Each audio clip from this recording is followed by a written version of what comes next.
गहरी बातें।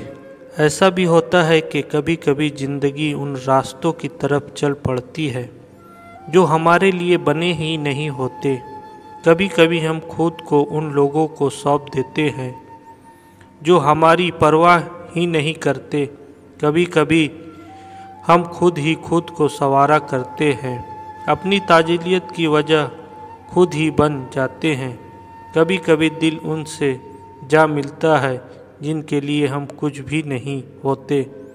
मतलब नहीं, हमारे होने या ना होने से कोई फर्क ही नहीं पड़ता। दिल की दुनिया भी बड़ी अजीब होती है। जो एक बार इससे जीत लेता है फिर वो चाह कर भी लाख कोशिश के बावजूद दिल से उतर नहीं पाता। कसूर हमारा नहीं होता, क्योंकि मोहब्बत किसी से पूछ कर नहीं होती।